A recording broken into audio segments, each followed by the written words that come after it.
प्यारे बच्चों, मैं हूं आनंद जाट और आपको MP 360 बैच में मैं पढ़ाने वाला हूं। मेरी एक्सपर्टीज क्या है, मेरा सब्जेक्ट क्या है, वो थोड़ा समझ लीजिए। मैं आपको इंडियन इकोनॉमिक्स और MP का इकोनॉमिक्स पढ़ाने वाला हूं। सिलेबस में आप देखेंगे तो पेपर 2 के पार्ट बी की यूनिट 1 और यूनिट 2 जो है मेरा कोर्स मटेरियल रहेगा, उसमें मैं आपको पढ़ाऊंगा।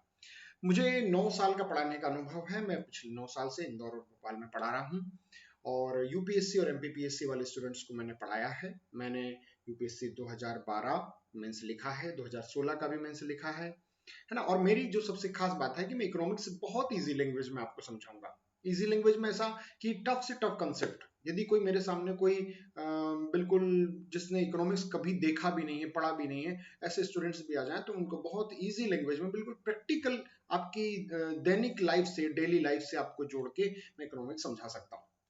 और मेरे कोर्स की सबसे खास बात रहेगी कि मेरा जो कोर्स है वो आंसर राइटिंग बेसिस है। मैं आपको क्वेश्चन आंसर्स के पैटर्न में पढ़ाता हूँ और वो जो कोर्स है उसके अंदर मैं आपको बुलेट पॉइंट पढ़ाऊंगा। मतलब ये जो मेंस के आपके आंसर रहेंगे उसके अंदर आप बहुत बेहतरीन पॉइंट लिख सकें, ये मेरे कोर्स का फीचर रहेगा।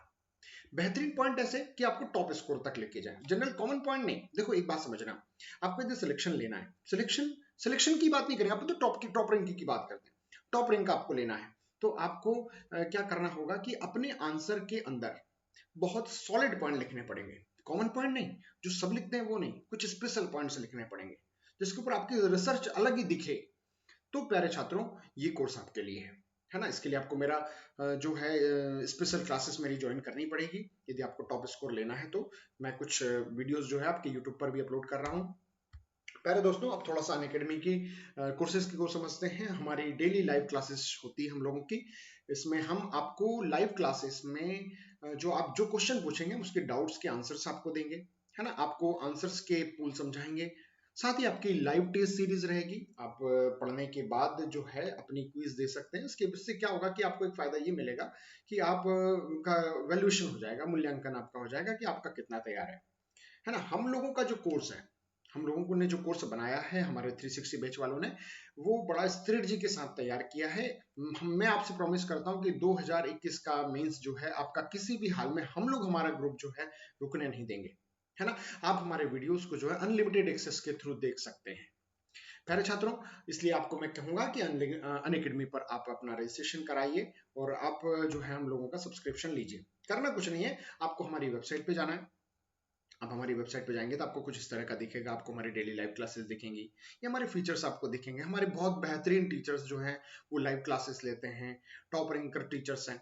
इनके जो कोर्सेस हैं इनको लाखों बच्चे देखते हैं, इनका हजारों घंटों का जो है वो वीडियोस जो अवेलेबल है। और बड़ा कंप्रिहेंसिव सिलेबस हम लोगों ने तैयार किया है। मतलब एक चीज मैं आपको समझाऊंगा कि हम लोग आपको बहुत ज्यादा नहीं पढ़ाने वाले, बहुत लिमिटेड कंटेंट पढ़ाएंगे लेकिन सटीक पढ़ाएंगे। सटीक जितना पढ़ोगे उतना सिलेक्शन आपका नजदीक होगा, है ना। तो आप हमारे अनअकैडमी के पूरे बोर्ड के ऊपर ये चीजें देखोगे।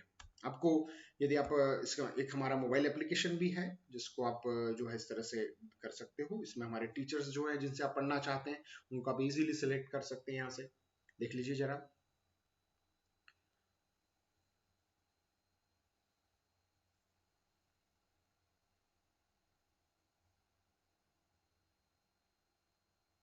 बेहतरीन टीचर्स हैं, मतलब टॉप रैंकर टीचर्स हैं, हजारों स्टूडेंट्स फॉलो करते हैं। तो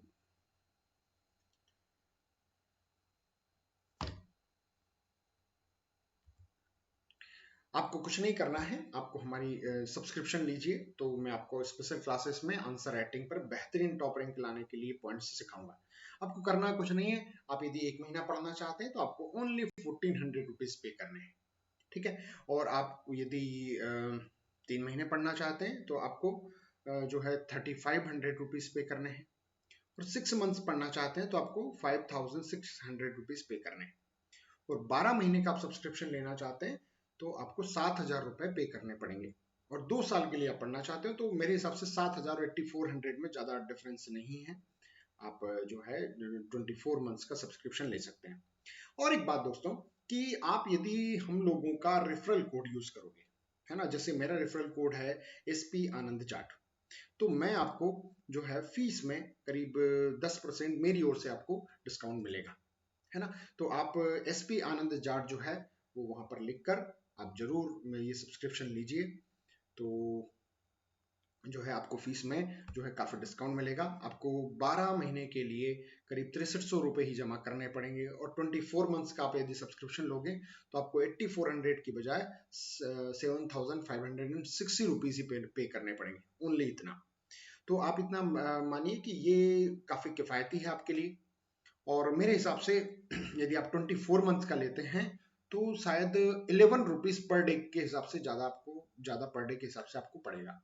मतलब मंथली हम देखें तो 315 रुपए का लगभग होगा, है ना। तो इतना सस्ता कोर्स में आपको इतने टॉप की लेवल के फैकल्टीज मिल रहे हैं, है ना। बड़े शहरों में आप जाते हैं तो आपको बहुत लमसम फीस लगती है, बहुत थोड़ी फीस में आप अनअकैडमी पे अपने घर पे बार बार पलट पलट के आप वीडियोस देख सकते हैं। चलिए, पहला प्रश्न जो है 3 नंबर के उसमें पूछा जा सकता है कि प्रौद्योगिकी बेहतर कृषिगत क्रियाकलाप क्या है, what is technology better agriculture activity. ये प्रश्न 3 मार्क्स में पूछा जा सकता है, 10 शब्द में पूछा जाएगा। तो छात्रों, इसमें सीधी सी बात है कि खेती में मैं आपको बहुत आसानी से समझा दूं, डेफिनेशन आप पढ़ लीजिए। उन्नत बीजों और कृषि मशीनरी के अतिरिक्त वह प्रौद्योगिकी क्रियाकलाप जो कृषि उत्पादकता बढ़ाते हैं, उसको हम प्रौद्योगिकी बेहतर कृषिगत क्रियाकलाप कहते हैं, है ना। अब आप बोलोगे कि ये क्या बात हुई। अरे भैया, क्या है कि खेती में आपको यदि उत्पादन बढ़ाना है तो या तो मशीनरी बढ़ाइए, हाई टेक्नोलॉजी लेके आइए, या उन्नत बीज लेके आइए। ये दो तरीके माने जाते हैं। लेकिन इसके अलावा भी कुछ अच्छा हो सकता है, तो उसके माध्यम से जो उत्पादकता बढ़ जाए, है ना। मशीनरी के अलावा, जैसे क्या वास्तव में आपको बताऊं कि मशीनरी जो होती है कृषि में आज जो वर्तमान में चल रही है, वो मशीनरी जो है नुकसान ज्यादा करती है किसानों का। जैसे हम देखें कि पुरानी तकनीक में किसान यदि गेहूं या सोयाबीन वगैरह जैसी फसलों का उत्पादन करते थे तो थ्रेसर का इस्तेमाल करते थे। बड़ी पुरानी टाइप की मशीन होती थी, उसका इस्तेमाल करते थे। इससे उनका जो फसल है वो सीधे सीड के रूप में कन्वर्ट हो जाती थी। लेकिन उसका दुष्परिणाम ज्यादा नहीं था। लेकिन किसानों को बड़ा वो ओल्ड पैटर्न लगा। हार्वेस्टर जैसी मशीनों के रूप में वो आ गए, किसानों ने उनको प्रमोट किया, हार्वेस्टरों का उपयोग ज्यादा किया। अब वो हार्वेस्टर नई टेक्नोलॉजी है, हाईएस्ट टेक्नोलॉजी, लेकिन किसानों के दाने का मतलब फसल का जो नुकसान है वो भी बहुत ज्यादा करते हैं। तो इन मशीनों से देखा जाए तो नुकसान ही है ना। तो कुल मिला के मशीनरी के अतिरिक्त यदि किसानों का मशीनों का उपयोग ना करके, मशीनों का उपयोग कम करके किसानों का उत्पादन यदि बढ़ सकता है, तो उसे हम प्रौद्योगिकी बेहतर कृषिगत क्रियाकलाप कहते हैं। ये परिभाषा है, सिंपल सी बात। मतलब बीज, किसानों के उन्नत बीजों को छोड़ दिया जाए, हाई टेक्नोलॉजी वाली मशीनों को छोड़ दिया जाए, तो फिर भी यदि खेती में उत्पादकता आती है किसी अन्य तरीके से, तो उसको प्रौद्योगिकी बेहतर कृषिगत क्रियाकलाप कहा जाएगा। सिंपल सी बात। अगला प्रश्न है कि राष्ट्रीय कृषि मंडी स्कीम क्या है। राष्ट्रीय कृषि मंडी स्कीम जो है 2016 में शुरू की गई।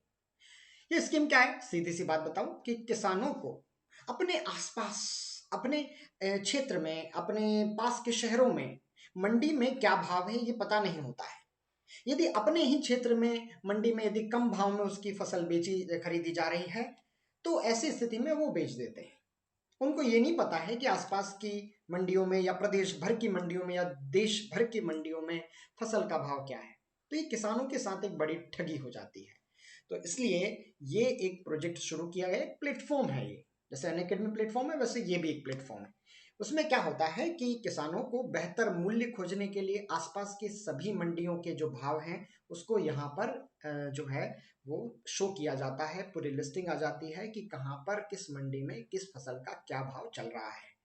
तो किसान जो है ठगी से बच जाते हैं।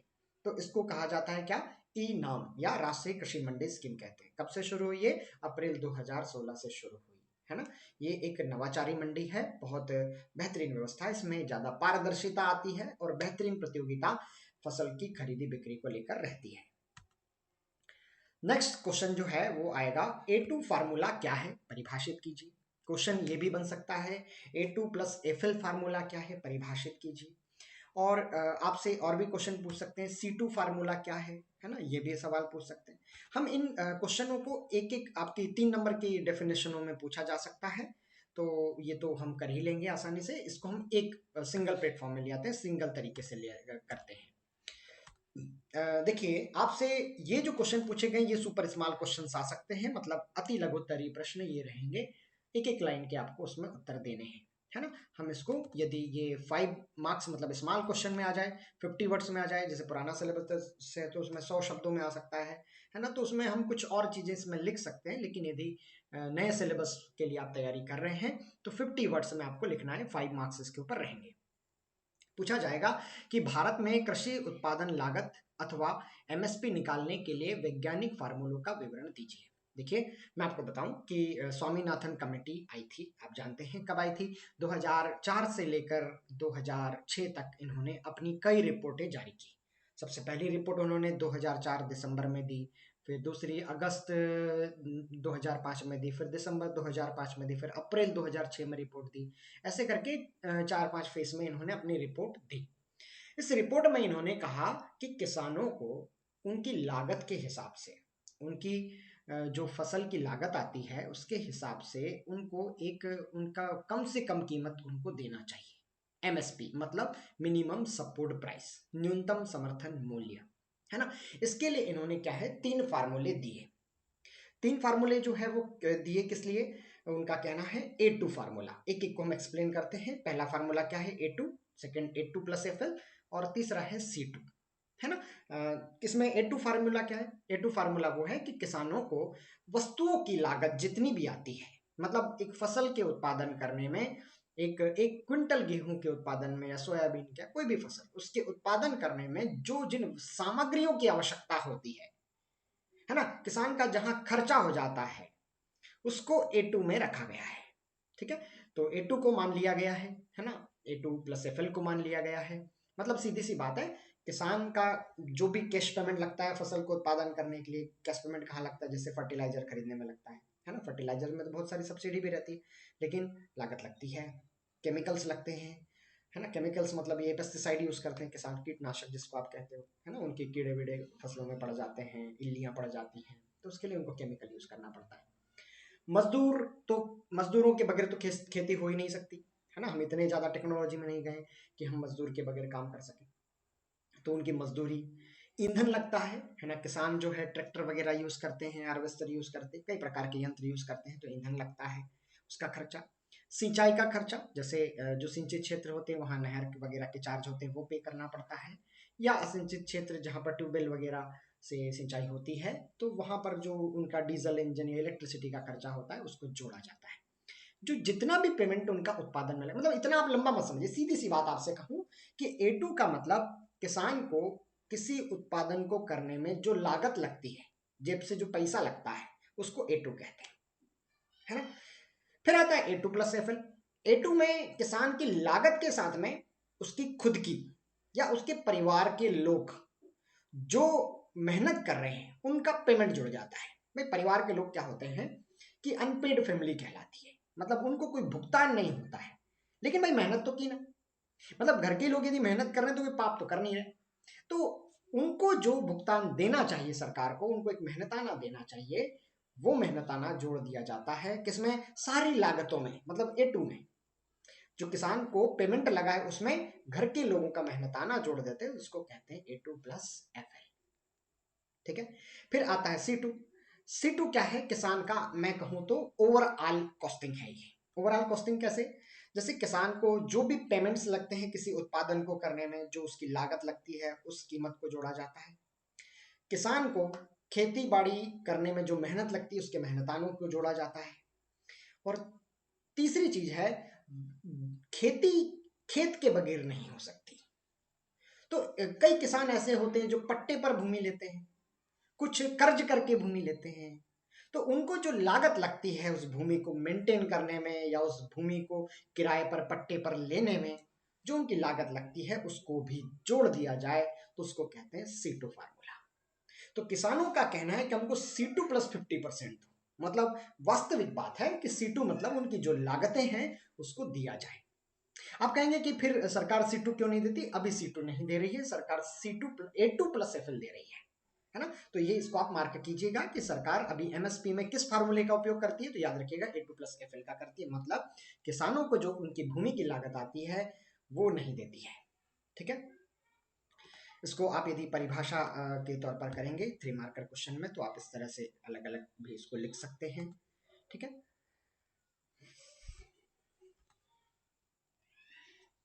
आपसे एक प्रश्न ये भी पूछा जा सकता है कि कृषि उत्पादों के लिए मूल्य समर्थन निर्धारित करने वाली संस्था का क्या नाम है, तो इसका नाम है commission for agriculture cost and price, CACP जिसको कहते हैं।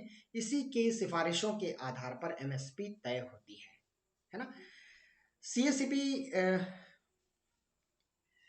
CACP जो क्या है कि जब सरकार को सिफारिश देती है तो उससे पहले पहले सभी राज्यों से जो है सलाह परामर्श कर लेती है, तो सभी राज्यों से जो परामर्श होता है वो फिर केंद्र सरकार को दे देती है, फिर केंद्र सरकार उसके आधार पर MSP तय करती है, ये होता है। ठीक है, आप बोलेंगे कि एक प्रश्न ये भी आ सकता है कि स्वामीनाथन आयोग क्या चाहता था। ये किसानों की मांग भी है कि स्वामीनाथन आयोग की जो कमेटी की जो सलाह है उसको लागू किया जाए। सब सलाह तो लागू है, A2+FL लागू ही है, वो स्वामीनाथन जी का ही कथन है, उन्हीं का फार्मूला है। लेकिन स्वामीनाथन साहब ने कहा था कि A2+FL देना भी उचित नहीं है, C2 देना चाहिए, है ना। C2 के ऊपर भी 50% देना चाहिए, मतलब किसान को उनकी जो लागत लगती है फसल वगैरह उत्पादन करने में, जो पेमेंट लगता है वो, जो फैमिली लेबर का मेहनताना लगता है वो, और जो खेती के लिए भूमि उपयोग की जाती है उसका रेंट वगैरह लगता है वो, उन तीनों को मिलाकर उसके ऊपर 50% मार्जिन दे देना चाहिए। मान लीजिए कि 1000 रुपया लागत लगी है पूरी, तो 50% मार्जिन मतलब 1500 रुपए उनको दे दिया जाना चाहिए। ये उनका कहना है स्वामीनाथन जी का, इससे उनका कहना है कि किसानों को सही मूल्य मिलेगा। ठीक है, तो ये स्वामीनाथन आयोग की रिपोर्ट है। अब सरकार इसको लागू क्यों नहीं कर रही है, ये आप चिंता का विषय आपके मध्य होगा, तो अब वो विषय अलग है, इसकी चर्चा बाद में अपन करेंगे। ठीक है, आप इसको इंग्लिश में लिखना चाहते हैं तो यहां पर आप पॉज करके लिख सकते हैं। अगला है, भारत में ग्रामीण शहरी विकास में अंतर कृषि विकास को किस प्रकार प्रभावित करता है। तो थोड़ा मैं आपको बता दूं कि अधिकांश भारत जो हम जानते हैं इस बात को कि ग्रामीण मतलब प्रश्न क्या पूछा, जरा समझना कि ग्रामीण शहरी विकास में अंतर, मतलब गांव और शहरों में जो विकास का अंतर है, विकास में दूरियां हैं। भाई शहर ज्यादा विकसित हैं, गांव कम विकसित है, तो उन दोनों में जो दूरियां हैं उसका कृषि के विकास पर क्या प्रभाव है। ये प्रश्न बहुत IMP है, 50 वर्ड्स में 5 मार्क्स में बिल्कुल PSC में पूछा जा सकता है। इसका उत्तर बिल्कुल प्रैक्टिकल है ना। प्रैक्टिकल ऐसे हम पहले पॉइंट को देखते हैं, बुलेट पॉइंट हम पहला देखते हैं। पहला बुलेट पॉइंट है कि क्या होता है कि भारत अधिकतम गांव में बसता है ना, और हमारे किसान भी जो है गांव में रहते हैं। भाई एक विकास का एक नेचर आपको मैं समझाता हूं। जैसे कोई शहर होता है तो वो ज्यादा विकसित होता है, वहां ज्यादा नॉलेज वाले लोग रहते हैं, ज्यादा व्यापारी बुद्धि वाले लोग रहते हैं, लाभ को ज्यादा समझते हैं, और उन शहरों के पास आसपास जो गांव होते हैं वो भी उतने ही लगभग विकसित होते हैं जितने कि शहर विकसित होते हैं। लेकिन जैसे जैसे दूरी का क्रम बढ़ता है, क्या बढ़ता है, जैसे दूरी का क्रम बढ़ता है वैसे वैसे ग्रामीण क्षेत्रों में विकास भी कम होने लगता है। आप अपने आसपास जाकर देख के आइए, आप जिस किसी भी शहर में रहते हो उसके पास के 5-10 किलोमीटर के गांव काफी विकसित मिलेंगे, लेकिन 10 किलोमीटर के आगे जैसे जैसे दूरी बढ़ती जाती है गांव कम विकसित आपको मिलेंगे। 20 किलोमीटर है तो और कम विकसित, 40 किलोमीटर और कम विकसित, है ना। जितना ज्यादा दूर होता है नगर उतना गांव जो है वो पिछड़ा हुआ रहता है। अब ये जो पिछड़ा हुआ रहता है उसका परिणाम क्या होता है, परिणाम होता है कृषि की उद्यमिता पर इसका असर पड़ता है। क्या होता है कि शहरों के आसपास जो किसान होते हैं वे कुछ ऐसा व्यवसाय कर लेते हैं या अपनी फसल को इस तरीके से बेच लेते हैं, थोड़ा मॉडिफाइड तरीके से बेच लेते हैं, जैसे गेहूं की बजाय आटा बेचे। गेहूं यदि बेचते हैं तो 2200 रुपए क्विंटल में करीब उनका ज्यादा से ज्यादा जाएगा, लेकिन यदि आटा बेचते हैं तो 3500 रुपए क्विंटल या 5000 रुपए क्विंटल में बेच पाते हैं, है ना। तो वो कौन कर पाते हैं, ऐसा काम केवल शहरों के पास के किसान ही कर पाते हैं। तो इसको हम कह सकते हैं कि ग्रामीण गांव के क्षेत्रों और शहर के क्षेत्रों में जो विकास का अंतर है उससे कृषि की उद्यमिता मतलब खेती पर जो उद्यमिता का प्रभाव है, उद्यमिता मतलब एंटरप्रेन्योरशिप, मतलब हम कुछ ऐसा रिस्की काम कर रहे हैं, नया काम कर रहे हैं, नवाचार कर रहे हैं, रोचक कार्य कर रहे हैं, तो वो गांव के लोग जो है नहीं कर पाते हैं। कम विकसित गांव के लोग तो बिल्कुल भी नहीं कर पाते, शहर के लोग कर पाते हैं या शहर के आसपास के लोग कर पाते हैं। जैसे हम देखते हैं कि जो रिटेल शॉप होती है, किराने की दुकान होती है, वहाँ के जो शहरी लोग हैं वे गेहूं खरीदते हैं, आटा पिसवाते हैं और अपने ग्राहकों को बेचते हैं और अच्छा मार्जिन कमाते हैं। भाई मेहनत कर रहे हैं किसान और मजे ले रहा है व्यापारी, ऐसा कहते हैं लोग। भाई शहर का व्यापारी क्यों नहीं लेगा? क्योंकि वो उद्यमिता करता है। किसान भी उद्यमिता करेंगे, फायदे में रहेंगे। ठीक है। अब सेकंड पॉइंट हम लेते हैं, नीति आयोग की रिपोर्ट में से मैंने निकाला है, बहुत आईएमपी पॉइंट है ये। आपको ग्रामीण विकास वाला जो क्वेश्चन है उसमें भी आपके लिए उपयोगी है, कृषि विकास वाला क्वेश्चन है उसमें भी ये पॉइंट उपयोगी है। आपको कहना है कि हमारे देश का 70% वर्क फोर्स गांव में रहता है। कितना? 70% वर्क फोर्स हमारे गांव में रहता है, लेकिन उनका जीडीपी में योगदान मात्र 46% है। क्या कह रहा हूं जी? उनका जीडीपी में जो योगदान है वो मात्र 46% ही है।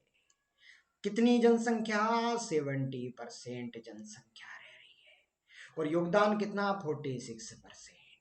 लेकिन शहरी क्षेत्र के लोग, 30% लोग शहरों में रहते हैं, है ना भाई। हमारे गांव में कितने रहते हैं? टोटल जनसंख्या के 70% लोग रहते हैं, लेकिन उनका जो जीडीपी में योगदान है 46% ही है।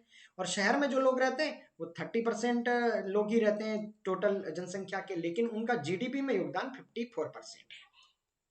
आप सोच रहे होंगे कि ये जो चार बातें हैं, इससे ये आपको ऐसा लग रहा होगा कि गांव के लोग कम काम करते हैं, ये आपको ऐसा मन में आया होगा। नहीं जी, गांव के लोग ज्यादा काम करते हैं। शहरों के लोग तो अपने बर्तन नहीं धो सकते, अपने कपड़े नहीं धो सकते, है ना। कई काम ऐसे जो खुद नहीं करते हैं, बड़े आलसी होते हैं शहरों के लोग। लेकिन गांव के लोग उतने ही ज्यादा मेहनती होते हैं, लेकिन उनका जीडीपी में योगदान कम है। इसका अर्थ क्या है? अरे असल में सिंपल सी बात है, उसका अर्थ यह है कि शहरों के लोग जो काम करते हैं उनको उनका मेहनत आना ज्यादा मिलता है, और गांव के लोग जो मेहनत करते हैं उसका उनको मेहनत आना कम मिलता है, उनको उसका प्राइस कम मिलता है। भाई शहर का मजदूर काम करेगा तो 300 रुपये मांगेगा, गांव का मजदूर काम करेगा तो 150 या 200 रुपये में राजी हो जाएगा। तो इतने में इसको जो है इसके आधार पर ये कहा गया है, मतलब इसी रेशियो के आधार पर कहा गया है कि जो शहरी लोगों की तुलना में पर्याप्त पारिश्रमिक मूल्य गांव के लोगों को नहीं मिलता, इसलिए, है ना, ये आप इसमें कह सकते हो। मतलब भारत में ग्रामीण शहरी विकास में अंतर कृषि विकास को प्रभावित करता है। भाई गांव के लोग ज्यादातर कृषि व्यवसाय पर ही निर्भर होते हैं। ठीक है। अगला इसी से रिलेटेड प्रश्न है, मतलब इस टाइप का मिक्स क्वेश्चन जो है हम नेक्स्ट देखते हैं। आपको इंग्लिश में पढ़ना है तो आप इसको पढ़ लीजिए, समझा मैंने दिया है। प्रश्न है कि आजादी के बाद भारत में कृषि आय में निरंतर कमी हुई है, उल्लेख कीजिए। आजादी के बाद भारत में कृषि आय में, मतलब एग्रीकल्चर, किसानों की आमदनी आजादी के बाद कम हुई, इसकी हम लोग बात करेंगे। ठीक है। क्या बात करेंगे मित्रों? हम लोग बात करेंगे कि आजादी के समय, है ना, कब? आजादी के समय जीडीपी में कृषि का योगदान था, कितना था सर जी? 54.6% तक था। लेकिन वर्तमान में, करंट में जीडीपी मतलब जानते हो ना, जीडीपी का मतलब तो आप जानते होंगे। तो जीडीपी मतलब देश के अंदर जो कुल उत्पादन होता है उसमें कृषि का योगदान पूछ रहे हैं। तो हमारे देश की जीडीपी में वर्तमान में कृषि का योगदान मात्र 15.4% रह गया है। ये बहुत कम है वर्तमान योगदान, मतलब पहले बड़ा रोल था, अब कम रोल है ना। इसकी वजह क्या है ना, इसको भी अपन थोड़ा समझते हैं। और एक और आपको इसमें पॉइंट लिखना है, ये थोड़ा सा याद करने का डाटा है, इसको आप बहुत ज्यादा समझ नहीं सकते, आपको इसको याद ही करना पड़ेगा। अगला सकल मूल्यवर्धन की बात आती है। सकल मूल्यवर्धन क्या होता है थोड़ा समझ लें। सकल मूल्यवर्धन का सीधा सा तात्पर्य है, एक उदाहरण के तौर पर मैं समझा दूं कि मान लीजिए कि मुझे 1000 रुपए की वस्तु मैंने बेची है और उसको बनाने में मेरी लागत जो है 600 रुपये लगी है, और वस्तु मेरी बिकी 1000 रुपये में, मतलब 400 रुपये जो मेरा प्रॉफिट है उसको हम उसको क्या कहेंगे? उसको मूल्यवर्धन कहेंगे। 600 रुपये की चीज 1000 रुपये में बिक गई, वो मूल्यवर्धन हो गया। तो जो 400 रुपये का मूल्यवर्धन हुआ, यदि पूरी टोटल जीडीपी का ऐसी प्रकार का जो मुनाफा है, टोटल प्रॉफिट है, उसी को जीवीए कहते हैं। सिंपल सी बात है। ठीक है। तो 2014-15 में जो हमारे कृषि का, एग्रीकल्चर का जीवीए था कितना, 18.2% था। वो गिरकर 2019-20 में 16.5% आ गया है। ठीक है, ऐसा हुआ। अब आप बोलोगे कि ऐसा क्यों हुआ, इसकी चर्चा अपन आगे करेंगे, पहले फैक्ट समझ लो। ठीक है, ये आपको कहना है। दूसरा, कृषि वस्तुओं का पारिश्रमिक मूल्य कम हो गया है ना, जीडीपी में इसका 15.4% योगदान है। हमने वो पिछला जो पॉइंट है आप उसका लिख सकते हो कि भारत में आप ये लिख सकते हो कि 42% रोजगार जो है एग्रीकल्चर ही देता है, लेकिन 15.4% इसका जीडीपी में योगदान है। मतलब देश का 42% रोजगार, तो थोड़ा पॉइंट इंपॉर्टेंट है भाई, बात को समझना कि 42% लोगों को एग्रीकल्चर रोजगार देता है, लेकिन इसके बावजूद भी मात्र जीडीपी में इसका योगदान 15.4% है। मतलब थोड़ी सी किसानों के साथ ठगी हो गई, उनको अन्य लोगों की तुलना में प्रॉफिट कम मिल रहा है। इसके पीछे कारण क्या है, कारण को हम बहुत स्पष्ट तौर पर समझते हैं। हम समझते हैं, एक फार्मूला है, उसका नाम है एंजल का नियम। एंजल कौन है, ये एक अर्थशास्त्री थे। इन्होंने क्या किया कि पूरे देश में जो लोगों का उपभोग करने का जो पैटर्न था, उसके आधार पे डाटा तैयार किया। मतलब क्या है कि लोगों के पास में जब पैसे बढ़ते हैं तो लोग कहाँ खर्चा करते हैं, किस चीज पर खर्चा करते हैं, कहाँ खर्चा नहीं करते हैं, इसका उन्होंने पूरे दुनिया का एक पूरा डाटा निकाला और इस डाटा को इन्होंने इसमें फिट किया। क्या है इसको थोड़ा सा समझते हैं। हम थोड़ा सा सेक्टर वाइज लेते हैं। ये हमारे सेक्टर है ब्लैक पट्टी में, और नीचे जो है इनकम को हमने लिखा है। क्या है कि हमारे यहाँ 3 सेक्टर को समझना। देखिए क्या है कि जब एंजल साहब थे तब सेक्टर एग्रीकल्चर, ये इकोनॉमी के सेक्टर जो है डिवाइडेड नहीं किए थे किसी ने, उन्होंने इसलिए सेक्टर को 3 पार्ट में डिवाइडेड किया। मतलब उन्होंने अपनी तरफ से, ये मतलब एंजल साहब आज के व्यक्ति नहीं, ये 100 साल 150 साल पुराने व्यक्ति हैं। इन्होंने जब इकोनॉमिक्स के फार्मूले दिए तो उन्होंने उपभोग का फार्मूला दिया। ये जो उपभोग का फार्मूला, एक बात याद रखिएगा कि यही आप ये फार्मूला समझ लो एक बार, तो मेंस का स्कोर करने में आपको बहुत आसानी रहेगी। आप है ना मूल बातें समझ जाओगे, भाई किसान क्यों घाटे में है, शहर के लोग क्यों फायदे में, कौन फायदे में क्यों है। आप जैसे कोई बिजनेस करने जाते हो, व्यापार करने जाते हो, व्यवसाय करने जाते हो, तो कोई कौन सा बिजनेस फायदेमंद हो सकता है, कौन सा घाटे का हो सकता है, कौन ज्यादा मुनाफा देगा जो आपको करोड़पति बना देगा, वो कौन सा बिजनेस हो सकता है। तो इसका पूरा ज्ञान आपको इस एंजल के उपभोग नियम से समझ में आएगा। और जब हम बजट पढ़ते हैं, सरकार बजट के ऊपर जब एनालिसिस देती है या बजट के प्रावधान देती है, तो हम देखते हैं कि कुछ लोगों को नाराज कर देती है, कुछ लोगों को खुश कर देती है। तो सरकार ऐसा क्यों करती है, इसको गहराई से समझने के लिए आपको एंजल के नियम को समझना पड़ेगा, है ना। तो हम, मतलब मैं आपको बता रहा हूं कि एंजल का नियम कितना इंपॉर्टेंट है। एंजल का नियम समझ लिया तो आप समझ लो कि आधे से ज्यादा अर्थव्यवस्था का विश्लेषण आपने समझ लिया। ठीक है, क्या है एंजल का नियम। देखो एक बात बताओ, एक व्यक्ति, एक इंसान, एक लड़का या लड़की जो भी है, उनकी इनकम जब 1000 रुपए होती है, कितनी, 1000 रुपीज की जब उनकी इनकम होती है, तो उनका खर्चा कहां होगा उसको समझो। उनका खर्चा होगा भोजन के ऊपर खर्चा, फूड के ऊपर उनका एक्सपेंस क्या होगा, फूड के ऊपर उनका एक्सपेंस होगा 800 रुपया, केवल वो भोजन के ऊपर खर्चा कर देंगे। याद रखना दोस्तों, क्या कह रहा हूं मैं कि जब 1000 रुपए की किसी की आमदनी आज के दौर में है, बहुत गरीब स्थिति होती है 1000 रुपए की आमदनी, तो आप दिखती बात है कोई भी व्यक्ति पेट पूजा पहले करेगा, है ना। कपड़े वपड़े भी वो शायद ना खरीदे या फटे पुराने कपड़े पहन लेगा। ठीक है, वो ना एंटरटेनमेंट करेगा, ना एजुकेशन वगैरह पर खर्चा करेगा, ना हेल्थ पर खर्चा करेगा। वो खर्चा जो करता है वो किस चीज पर करता है, वो करता है फूड के ऊपर, भोजन के ऊपर। 800 रुपए का खर्चा जो है उनका जाएगा कहां पर, 1000 रुपए जब आमदनी है तब 800 रुपए का खर्चा हो जाएगा केवल और केवल भोजन के ऊपर। ठीक है, मतलब 80% का एक्सपेंस। और कपड़ा मकान पर कितना खर्चा जाएगा, कपड़ा मकान के ऊपर उनका लगभग 200 रुपीज तक का एक्सपेंस जा सकता है। कितना, 200 रुपीज तक का उनका एक्सपेंस हो सकता है ना। मतलब 20% का उनका रेशियो एक फिक्स रहेगा। हेल्थ, एजुकेशन और एंटरटेनमेंट, इनके ऊपर उसका जो खर्चा है लोगों का खर्चा बिल्कुल नहीं करते हैं। कब नहीं करते? जब उनकी आमदनी नहीं होती है, ठीक है।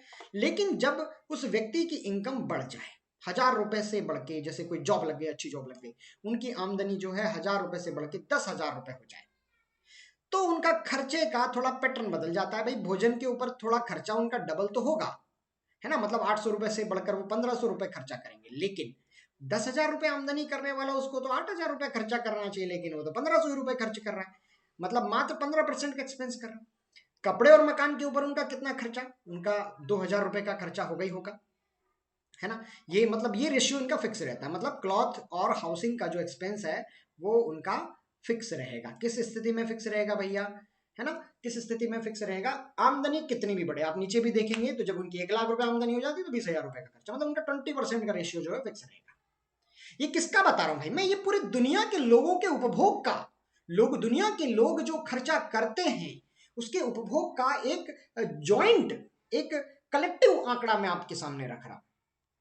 मतलब लोगों की आमदनी जितनी भी हो उसका 20% हाउसिंग और क्लॉथ के ऊपर वो खर्चा करते हैं। ये फिक्स है ना। कितनी भी आमदनी बढ़ जाए, 10 लाख आमदनी हो जाएगी तो 2 लाख रुपए इस चीज के ऊपर ही खर्चा करेंगे, है ना। तो ये रेशियो फिक्स रहता है। फिर आती बात एजुकेशन, हेल्थ, एंटरटेनमेंट की। तो जैसे व्यक्ति की इनकम 10,000 से 10,000 हो जाती है तो इस फील्ड में उनका खर्चा जो है कई गुना बढ़ जाता है। क्या? कई गुना बढ़ जाता है। मतलब जहां व्यक्ति जब 1,000 रुपए आमदनी थी तब वो बिल्कुल भी खर्चा नहीं कर रहा था, लेकिन जब उसकी आमदनी 10,000 रुपए हुई तो 65% तक का खर्चा करने लग गया, है ना। कितना? 60, इधर 0% और यहाँ 65%। क्यों? आमदनी बढ़ी तो खर्चा इस फील्ड में बढ़ता है।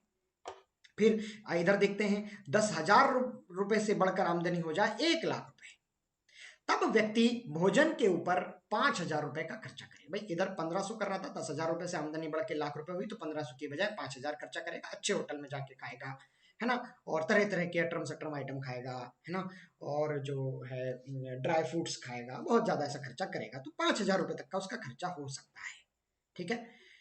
लेकिन ये रेशियो देखिए तो बदल गया। यहाँ 80% था, यहाँ 15% था, यहाँ पे 5% पे आ गया। इस बात से हम क्या समझे? इस बात से ये समझे कि खेती करने वाले या फूड से जुड़े हुए जो लोग हैं, जैसे जैसे लोगों की आमदनी बढ़ेगी इनकी वस्तुओं की कीमत, इनकी वस्तुओं के ऊपर खर्चा लोग कम करेंगे, रेशियो कम होता जाएगा। मतलब बाकी सेक्टर जो है ग्रोथ करेंगे, क्लॉथ और हाउसिंग तो उतना ही ग्रोथ करेगा जितनी देश की जनता ग्रोथ करेगी। लेकिन यहाँ पे आप देख रहे हैं कि जैसे 1,00,000 की आमदनी होती है तो 75,000 का खर्चा जो है वो कहां पर हो जाता है? वो हो जाता है एजुकेशन, हेल्थ और एंटरटेनमेंट पे खर्चा होता है। मतलब 75% अपनी आमदनी का वो खर्चा कर देते हैं किस पे? हेल्थ, एजुकेशन और एंटरटेनमेंट के ऊपर, है ना। इस पूरे डाटा से हम इतना समझे कि जब लोगों की आमदनी बढ़ती है तो भोजन पर लोग अपना खर्चा कम करते जाते हैं। मतलब भोजन से जुड़े हुए जितने भी लोग हैं जो कारोबार कर रहे हैं उनकी आमदनी देश के नागरिकों या दुनिया के लोगों की तुलना में कम होती जाती है। ये नियम है, ये सार्वत्रिक नियम है, ये यूनिवर्सल लॉ है साहब, ये यूनिवर्सल लॉ है। कपड़े और मकान के ऊपर खर्चा, कपड़े और मकान के ऊपर खर्चे की बात आएगी तो वो उतना ही रहता है जितना हमेशा रहता है। मतलब कपड़ा मकान से जुड़े हुए जो लोग हैं वो उतनी तरक्की करते हैं जितना देश दुनिया करता है, करती है, उतना ही करते हैं। लेकिन हेल्थ, एजुकेशन और एंटरटेनमेंट सेक्टर के लोग जो है वो बहुत ज्यादा करते हैं। जैसे मैं आपको सिंपल सी बात बताऊं, लास्ट 2 साल पहले सिनेमा हॉल का जो टिकट था वो 70-80 रुपए हुआ करता था, आज वही सीधा उछाल भर के 150 रुपए 200 रुपए तक पहुंच गया है ना। इतना ज्यादा हो गया। मतलब जिन सिनेमा घरों के 2 साल पहले टिकट 70-80 रुपए के होते थे आज वो 150 रुपए के हो गए, 150 रुपीज का हो गया। मतलब दुगने के लगभग हो गया भाई। इतना ज्यादा इसका भाव बढ़ता है। क्यों बढ़ा भाव? क्योंकि लोगों की आमदनी बढ़ी तो लोग इस फील्ड में खर्चा करते हैं। भाई ये फील्ड तो बढ़ती नहीं, भाई सिनेमा हॉल तो बढ़ेंगे नहीं, सिनेमा हॉल तो वो का वही है। तो वो अब भाई लोग उसमें खर्चा ज्यादा करना चाह रहे हैं, खर्चा कर रहे हैं जब, तो फिर उसमें उनका भाव बढ़ाने में उनको क्या दिक्कत है? वो भाव बढ़ाते हैं, सिंपल सी बात है। तो हेल्थ, एजुकेशन और एंटरटेनमेंट सेक्टर ज्यादा ग्रोथ करता है कब? जब लोगों की आमदनी बढ़ती है। आज से 20-25 साल पहले हमारे मध्य प्रदेश में देखें, 2005 से पहले की स्थिति आपको बताऊं कि लोगों की आमदनी ज्यादा नहीं थी। तो लोग जो है एजुकेशन और हेल्थ एंटरटेनमेंट पे खर्चा नहीं करते थे। 50 रुपए में टीचर महीना भर पढ़ाते थे, ट्यूशन पढ़ाते थे, और आज वही टीचर हजारों रुपए चार्ज करते हैं साहब। तो ये एजुकेशन सेक्टर जो है ये ग्रोथ करेगा। कब ग्रोथ करेगा? जब लोगों की आमदनी बढ़ेगी। मतलब आपको भी यदि कोई व्यवसाय करना हो तो किस में करना है? फूड में नहीं करना। फूड में करोगे तो बाकी अमीर हो जाएंगे, आप गरीब हो जाओगे। तो इससे अच्छा है कि आप कपड़े मकान में करो। कपड़े मकान में करोगे तो लोग जितना कमाएंगे उतना ही आप भी कमाओगे। लेकिन एजुकेशन, हेल्थ और एंटरटेनमेंट में आपने यदि बिजनेस किया या काम किया तो दुनिया जितनी तरक्की करोगे उससे ज्यादा चौगुनी तरक्की आप करोगे, ज्यादा तरक्की करोगे, ज्यादा पैसे कमाओगे, है ना। और ये आपको मैंने थोड़ा बिजनेस का नियम बता दिया। मतलब बिजनेस का नियम नहीं है असल में, वास्तव में नियम जो है ये लोगों के उपभोग का नियम है, जो बजट में भी सरकार जो है इसको उपयोग करती है। मतलब फूड वालों को सरकार खुद नहीं चाहती कि इनको प्रमोट करे। सरकार चाहती है कि फूड वाले या तो क्लॉथ एंड हाउसिंग में आ जाए या एजुकेशन, एंटरटेनमेंट, हेल्थ में आ जाए, मतलब सर्विस सेक्टर्स जैसी चीजों में आ जाए, तो ये ज्यादा प्रॉफिट में रहेंगे साहब। तो हम देखेंगे कि हमारा ये आंकड़ा देखेंगे कि आजादी के बाद, भाई आजादी के टाइम पे हमारे देश की आमदनी ज्यादा नहीं थी, तो आमदनी ज्यादा नहीं थी तो 54% तक का 54.66% जीडीपी में योगदान खेती का था, लेकिन अब कम हो गया है। इसका मतलब ये नहीं कि खेती में प्रोडक्शन कम हो, भाई खेती का प्रोडक्शन ज्यादा है लेकिन उसका मूल्य कम है। उसका क्या है? मूल्य कम है। मूल्य कम क्यों है? मूल्य कम इसलिए है कि उसके ऊपर लोग खर्चा नहीं कर रहे। लोग किस पर खर्चा कर रहे हैं? एजुकेशन, हेल्थ और एंटरटेनमेंट पर खर्चा कर रहे हैं। सवाल लोगों के खर्च करने के वे का है, मार्ग का है। लोग फूड पे ज्यादा खर्चा ही नहीं करेंगे, भाई सब्जी वाले से तरह तरह के भाव करेंगे, लेकिन कोल्ड ड्रिंक पीने के लिए भाव नहीं करेंगे। मक्का खरीदने के लिए भाव तोल करेंगे। मक्का क्या? फूड। लेकिन पॉपकॉर्न एंटरटेनमेंट प्रोडक्ट होने को तो फूड है, लेकिन वो एंटरटेनमेंट प्रोडक्ट है, तो उसको खरीदते समय सिनेमा हॉल में जाते तब भाव तोल नहीं करते। क्यों नहीं करते? वहां वो एंटरटेनमेंट वाले प्रोडक्ट है साहब। ठीक है, तो ये इस फील्ड को आप समझ लीजिए। यदि आप इसको समझेंगे तो आप समझो आधी इकोनॉमी समझ गया। एनालिसिस करने में बहुत सारे analysis, business analysis, industrial analysis, service sector के एनालिसिस, एग्रीकल्चर सेक्टर के एनालिसिस, किसानों की समस्या, इन पर भी आपको चर्चा करना है तो आप इस फार्मूले का प्रयोग कर सकते हैं। ठीक है, नेक्स्ट क्वेश्चन, ये इसको आप जो है इंग्लिश में पढ़ना चाहें तो आप पढ़ सकते हैं। अगला प्रश्न है कि भारत में कृषि क्षेत्र में निवेश में कमी के क्या कारण है, उल्लेख कीजिए। याद रखें ये प्रश्न संभावित है कि 50 शब्द में आ सकता है। बहुत इंपॉर्टेंट क्वेश्चन, केवल एमपीपीएससी की संभावना नहीं भाई, अदर राज्यों में ऑलरेडी पूछा जा चुका है। पूछ रहे हैं कि खेती में लोग निवेश क्यों नहीं करते, इन्वेस्टमेंट क्यों नहीं करते। तो इसमें हम पहला पॉइंट लिखेंगे भाई। पहला पॉइंट क्या है? पहला पॉइंट है कि कृषि क्षेत्र में अस्थिरता है, मतलब अनस्टेबिलिटी। उसका मूल कारण है भूमि असमानता। भाई आपको यदि खेती करना है ना तो सबसे बड़ा इन्वेस्टमेंट पता है क्या लगता है? जमीनें जो होती हैं वो उबड़ खाबड़ होती हैं, उनको बराबर समतल करने में अच्छा खासा पैसा लग जाता है। ठीक है, तो वो एक आपका इन्वेस्टमेंट है। केवल खेती की भूमि लेने से आप खेती शुरू नहीं कर सकते, भूमि को समतल पहले करना पड़ता है। जो आज आपको खेत बड़े बड़े दिखते हैं, समतल खेत दिखते हैं, ये कोई हमेशा से ऐसे नहीं थे। किसानों ने श्रम से पैसा लगाकर कर्जा करके भूमियों को समतल किया। तो ये एक ऐसा इन्वेस्टमेंट होता है जिसका रिटर्न बहुत लंबे टाइम में मिलता है। जो कॉर्पोरेट लोग रहते हैं उनको रिटर्न बड़ा जल्दी चाहिए होता है ना। ये इस तरह का इन्वेस्टमेंट कॉर्पोरेट लोग नहीं करना चाहते। उनको तो आज पैसा लगा तो कल को दिन दुगना चार चौगुना जो पैसा है आने लगे।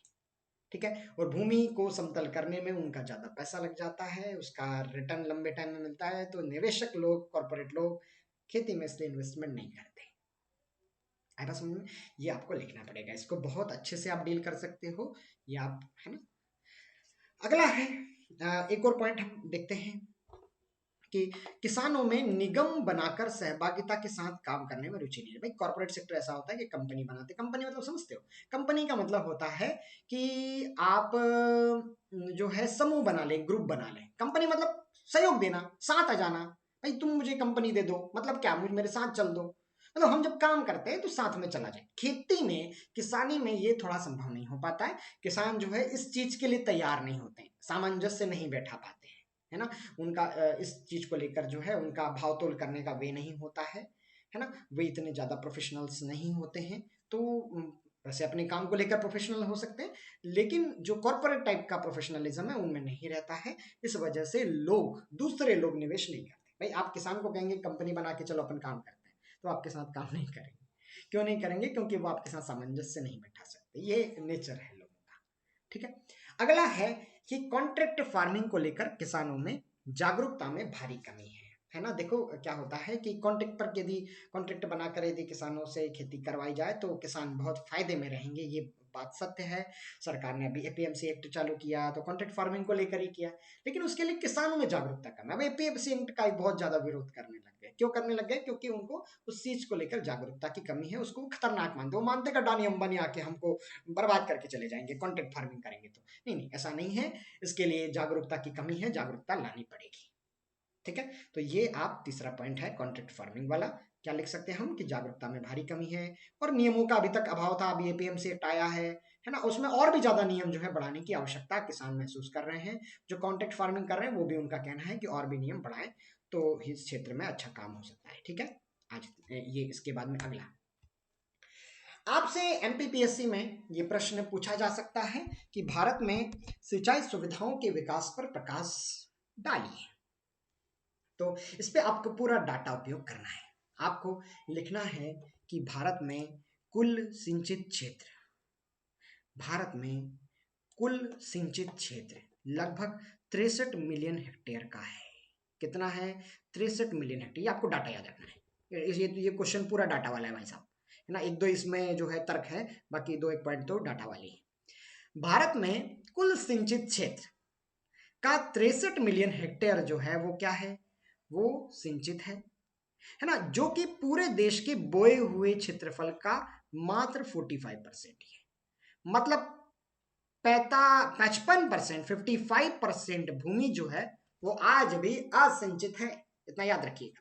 आपसे प्रश्न क्या पूछा है? सिंचाई सुविधा, मतलब नहरें वगैरह कहाँ पहुंच गई हैं, पानी ट्यूबवेल वगैरह जो है कितने खेतों में पहुंचा। तो याद रखिएगा कि देश के 45% किसानों तक ही, खेतों तक ही सिंचाई की व्यवस्था पहुंच पाई है ना। वो 45% कितना है? 63 मिलियन हेक्टेयर। पूरे भारत की भूमि आप पूछेंगे कि कितनी है, तो मैं आपको बता दूं कि आजादी के समय हमारे यहाँ भूमि जो है टोटल 82 करोड़ 29 लाख एकड़ हमारे यहाँ जमीन थी। ठीक है। उसमें से जो अभी बची है हमारे पास में 81 करोड़ 23 लाख एकड़ जमीन हमारे पास बची है ना। मतलब 1 करोड़ 6 लाख एकड़ जमीन जो है अड़ोस पड़ोस के देशों ने दबा ली, लेकिन हमारे पास में अभी 81 करोड़ 6 लाख एकड़ जमीन है। ये आप डाटा याद रखिएगा। भारत में जो अभी हाँ, मेरा डाटा के ऊपर शक ना कीजिएगा, क्योंकि आपके मध्य प्रदेश के कृषि मंत्री जी का एडवाइजर हूं मैं। उन्होंने एडवाइजर ऐसे ही नहीं रखा है, मुझे डाटा बड़ा अच्छा याद रहता है।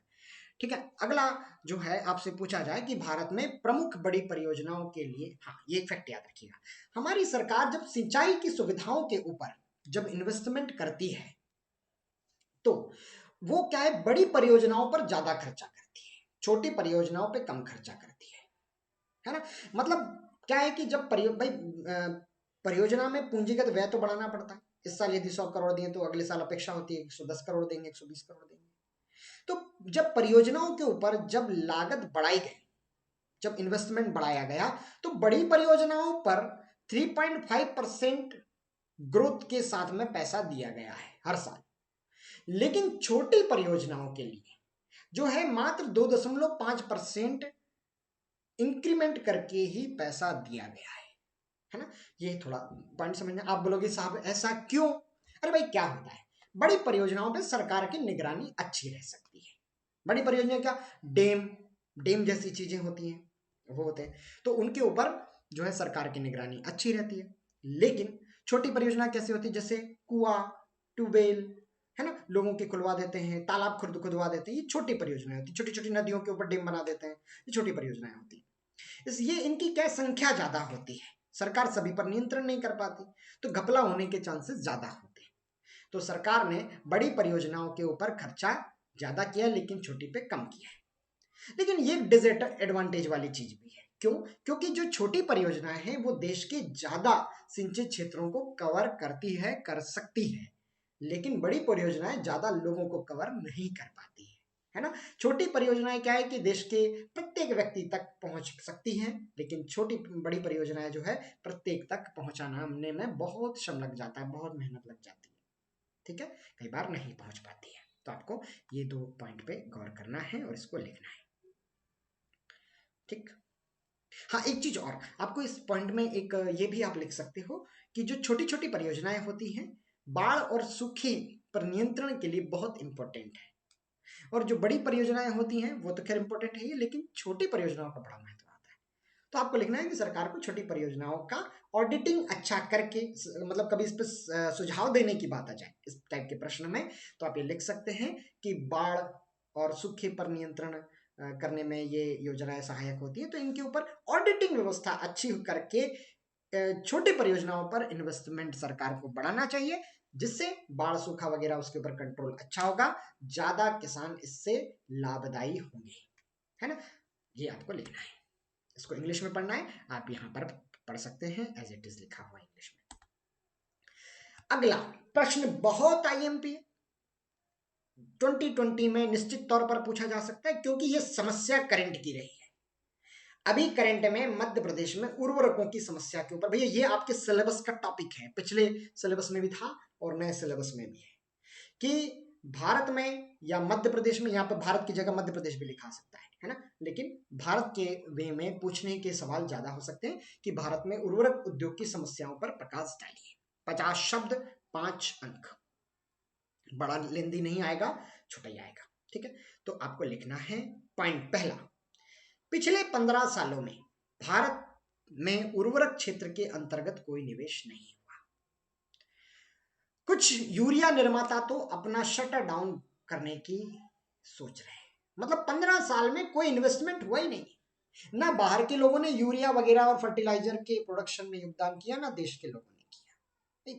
कारण तो कहीं ना कहीं रहा होगा भाई, ऑलरेडी जो हैं वही घाटे में चल रहे, ऑलरेडी जिन्होंने उर्वरक फील्ड में प्रोडक्शन कर रहे हैं, जिन्होंने यूरिया वगैरह की फैक्ट्री लगा रखी है, वही घाटे में, तो उसमें इन्वेस्टमेंट कौन करेगा, ना तो बाहर के करेंगे ना देश के करेंगे। असल में क्या है कि हमारे यहाँ जो फर्टिलाइजर मिलता है उसको बनाने में लागत, 1 क्विंटल को बनाने में लागत जो है वो करीब 2000 रुपए तक आती, 2025 रुपए तक आती, लेकिन किसान को वो 200 400 800 रुपए में ही मिल जाता है। मतलब ये जो 1500 1600 रुपए का जो खर्चा है वो कौन देता है, वो देती है सरकार, खुद देती है। क्या होता है कि सरकार, मतलब इसको हम कहते हैं सब्सिडी। सब्सिडी का मतलब क्या होता है, सब्सिडी का मतलब ये होता है कि आप कोई चीज जो महंगी उसको नहीं खरीद पा रहे हैं, सरकार उसको आपको खरीदवाना चाह रही है, तो सरकार क्या करेगी, उसमें सब्सिडी दे देगी। भाई कोई चीज 100 रुपए की, आपके पास तो 20 रुपए, तो आप क्या करोगे, 80 रुपए सरकार सब्सिडी दे दे तो आप खरीद लो, आपको तो 20 रुपए देना पड़ा। तो फर्टिलाइजर का मामला भी ऐसा ही है, फर्टिलाइजर यदि 2000 रुपए में होगा तो किसान को खरीदने में बड़ी दिक्कत होगी, उनकी लागत बढ़ जाएगी, है ना। तो इससे अच्छा है कि वो फिर फर्टिलाइजर खरीदेंगे ही नहीं, वो अपने जैविक खाद का उपयोग करेंगे, फिर आपका देश में प्रोडक्शन कम होगा, फिर ऐसी स्थिति में सभी लोगों के भोजन की व्यवस्था कौन करेगा, भाई भोजन का प्रोडक्शन कम होगा, फूड का उत्पादन ही कम होगा, फिर क्या करेंगे, है ना। तो इसलिए सब्सिडी सरकार को देना पड़ता है। अब सरकार क्या करती है कि सब्सिडी जो है वो जो है बड़ा लेट से देती है, देर से देती है कई बार, तो इसलिए जो आपके यूरिया वगैरह के निर्माता होते हैं वो बड़ा घाटे में रहते हैं, है ना जी। अगला इसकी, अब ये जो कारण है, मतलब पेमेंट देर से हो रहा है, कई बार पेमेंट बहुत 2-2 4-4 साल बाद दे रहे हैं, तो ऐसे में जो उत्पादक है वो क्या करेंगे, तो भाई शटर बंद करने की उनकी स्थिति आ जाएगी, कर्ज हो जाता है, उतना ब्याज दे देते हैं बेचारे, प्रॉफिट से ज्यादा ब्याज दे देंगे साहब, कैसे चलेगा, कैसे देश चलेगा। तो अब बात करते हैं कि मैं आपको एक बात लिखूं कि जब दुनिया में उर्वरकों की मांग के अनुसार अधिक उत्पादन भारत में होता है, इतना याद रखिएगा कि हमारे यहाँ जो है उर्वरकों की डिमांड बहुत है, ऐसा नहीं कि डिमांड नहीं है। भाई कोई कंपनी घाटे में कब जाती, कोई मैन्युफैक्चरर घाटे में कब जाता जब उसकी डिमांड नहीं, लेकिन हमारे यहाँ तो डिमांड है, ऑलरेडी डिमांड बहुत ज्यादा है। अब डिमांड बहुत ज्यादा है, उसके बावजूद भी यदि जो फर्टिलाइजर प्रोड्यूसर्स हैं वो घाटे में जा रहे हैं तो क्या कर सकते हैं, तो उसकी जो है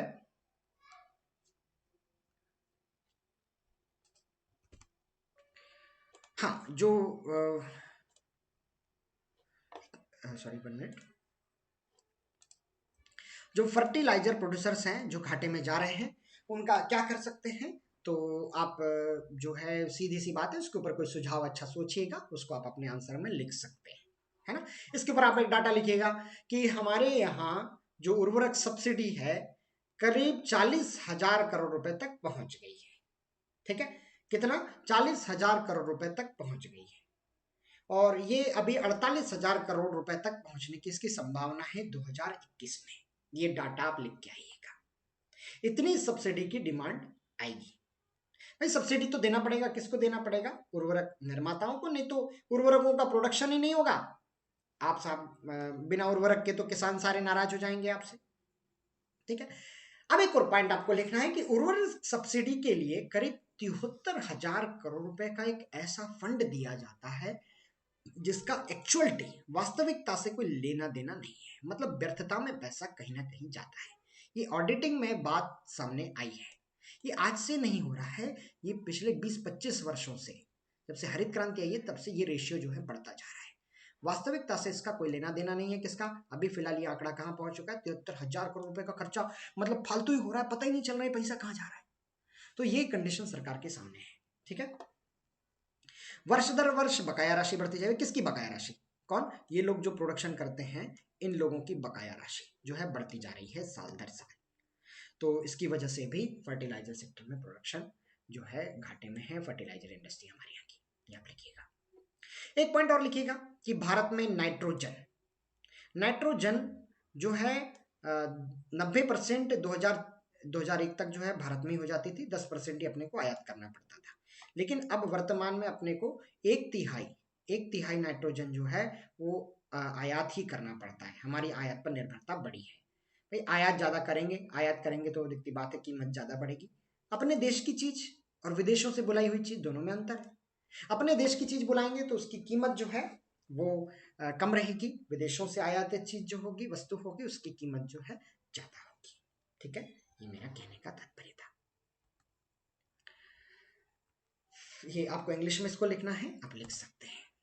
अगला है किसान उत्पादक संगठनों को विकसित किए जाने का क्या महत्व है ना। किसान उत्पादक संगठन, आप बोलोगे सर ये क्या चीज है? प्रश्न आपका पूछा जा सकता है पीएससी मेन में कि 5 अंक में आएगा, 50 शब्द में पूछेंगे। भाई क्या है? जैसे आपने अमूल देखा है। अमूल क्या है? अमूल एक दूध उत्पादक जो किसान है, जो दूध प्रोड्यूसर्स लोग हैं, उनका एक समूह है ना, आनंद मिल्क यूनियन लिमिटेड ऐसा कुछ उसका नाम है। तो ये अमूल उसका नाम बन गया। तो वैसा का वैसा ही किसान उत्पादक संगठन, मतलब छोटे छोटे किसान मिल जाएं, बड़े किसान मिल जाएं, इकट्ठे होकर खेती करें, तो उसको कहा जाएगा क्या? एफपीओ, किसान उत्पादक संगठन। अच्छा, जब समूह होता है ना तो एक फायदा, कई अनेक फायदे मिलते हैं। जैसे बैंक से लोन लेने गए, तो बैंक से लोन लेने गए तो बैंक आपको आसानी से लोन दे देगा। एक व्यक्ति को लोन देने में दिक्कत है, क्योंकि एक व्यक्ति मर सकता है, मर जाएगा, क्या करेंगे, बैंक का पैसा डूब सकता है, या भाग जाएगा, कुछ भी हो सकता है। पर समूह कैसे भागेगा साहब? समूह मर भी नहीं सकता। तो ऐसी स्थिति में जो है ज्यादा सिक्योरिटी रहती है, ज्यादा सेफ्टी रहती है, तो ऐसे संगठनों को ज्यादा महत्व मिलता है। समूह में जब खेती की जाती है, अलग अलग रिस्पॉन्सिबिलिटीज तय होती है, तो एक स्पेशलाइजेशन के साथ खेती हो सकती है। ठीक है, तो इसके लिए कहा जा रहा है कि किसान उत्पादक संगठनों को महत्व जो है वो किया जाने का क्या महत्व, ये इन्होंने पूछा है। तो लिखिएगा कि किसान उत्पादक संगठन को मजबूत किए जाना जरूरी है। छोटे और सीमांत किसान इससे फायदे लाभान्वित होंगे, है ना। मतलब छोटे छोटे किसान जो होते हैं, 1-2 एकड़ के किसान, यदि समूह मिल जाए तो 20 एकड़ हो जाएगा, 10 लोगों का मिल गया समूह तो 20 एकड़ हो जाएगा। तो ये फायदे में ही रहेंगे, ये बड़े लेवल पर खेती कर पाएंगे। ठीक है, और इससे क्या होगा कि कॉन्ट्रैक्ट फार्मिंग करने में उनको फायदा रहेगा, एग्रीकल्चर कमोडिटीज से ये लोग जोड़ पाएंगे, अपने कुल मिला के अपनी फसलों का भाव अच्छा ले पाएंगे, उनको कॉर्पोरेट सेक्टर में जोड़ पाएंगे, है ना। ऐसी कुछ उनको फायदे उनको मिल सकते हैं। तो किसान उत्पादक संगठन के ये फायदे, आप इसको अच्छे से नोट कर लीजिएगा। थोड़ा इकोनॉमिक्स की लैंग्वेज बड़ी टफ होती है लिखने में, लेकिन उदाहरण से समझिए तो बड़ा सरल होता है, इतना कठिन नहीं है इकोनॉमिक्स। अगली बात आती है कि कृषि क्षेत्र में मूल्य जोखिम प्रश्न है, प्रश्न बन सकता है, बिल्कुल इंपॉर्टेंट प्रश्न है, और ऑलरेडी आए हैं एग्जाम्स में। पीएससी के ही पिछले सवालों को उठा के देख लीजिएगा, या फिर अदर राज्यों के पीएससी के क्वेश्चंस भी देखेंगे तो आपको मिलेगा कि कृषि क्षेत्र में मूल्य जोखिम एक महत्वपूर्ण समस्या है, इसकी विवेचना कीजिए। 50 शब्द 5 अंक। है ना। मूल्य, प्राइस, एक समस्या है। मतलब किसानों को फसलों का भाव नहीं मिल पा रहा, ये टेंशन है। इस टेंशन का क्या उपाय है? ठीक है, तो आपको इसको लिखना है। आपको लिखना है कि किसी भी फसल के रोपण के दौरान किसान को उसकी फसल के लिए प्राप्त होने वाली कीमत की संभावना के बारे में कोई जानकारी नहीं होती। वह पिछले साल की कीमत और वर्तमान बाजार मूल्य के आधार पर यह निर्णय करता है कि उसको कौन सी फसल बोना है, कौन सी नहीं बोना है। मतलब क्या है कि भाई क्या ये मूल्य जोखिम है। जैसे मान लीजिए कि मैं आपको एक उदाहरण बताता हूँ। उदाहरण ये है कि हरियाणा में एक समय ऐसा हुआ कि एक आलू की एक किस्म आती है, एक जिसमें जिससे चिप्स बनते हैं। थोड़ा सा फीका आलू होता है, मतलब उसमें कोई टेस्टलेस जिसको हम कहें, उसमें वो ना मीठा होता है ना खट्टा होता है ना तीखा होता है, कुछ नहीं होता, वो टेस्टलेस होता है। वो आलू जो जब प्रोडक्शन करते हैं तो उसकी जो साइज जो है वो ज्यादा होता है और ज्यादा मात्रा में प्रोडक्शन हो जाता है।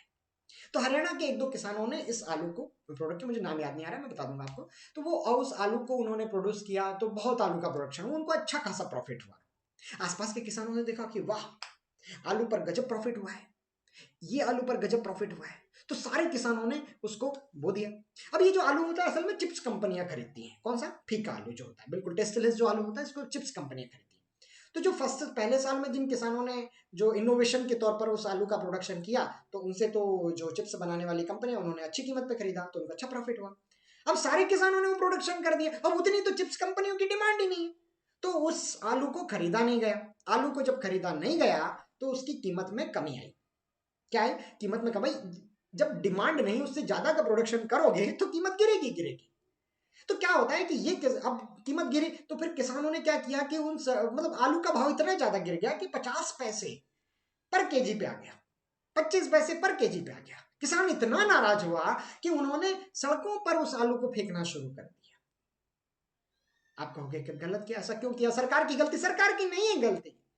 सरकार की गलती एक है कि उनको उस किसानों का मार्गदर्शन करना चाहिए था, आलू का एक एमएसपी तय करना चाहिए था। किसानों ने तो देखा पिछले साल प्रॉफिट हुआ तो इस साल तो प्रॉफिट होगा, वो जरूरी है प्रॉफिट हो। जरूरी है क्या प्रॉफिट होगा? नहीं, जरूरी नहीं है प्रॉफिट होगा। ठीक है, तो इसके ऊपर आप पॉइंट लिखिएगा। ठीक है, तो ये मेन बात तो यही है। इसलिए न्यूनतम समर्थन मूल्य घोषित किया जाना चाहिए। हमारी सरकार न्यूनतम समर्थन मूल्य घोषित करती है तो उनकी जो उसमें विशेषज्ञता नहीं है, स्पेशलाइजेशन न्यूनतम एमएसपी तय करने को लेकर नहीं है, ये गलत है ना। मैं आपसे कहना चाह रहा हूँ, इसको आप इंग्लिश में लिखना चाहते हैं, यहाँ पर लिखा है। हाँ मेरे प्यारे छात्रों, आपको यदि मेरा कोर्स अच्छा लगा है तो आप कोड दबाइएगा SP आनंद जाट के नाम से। जो है आप यदि स्पेशल कोर्स क्लास ज्वाइन करना चाहते हैं, मैं ऐसे इकोनॉमिक्स को बिल्कुल क्वेश्चन आंसर्स के पैटर्न में बताऊंगा।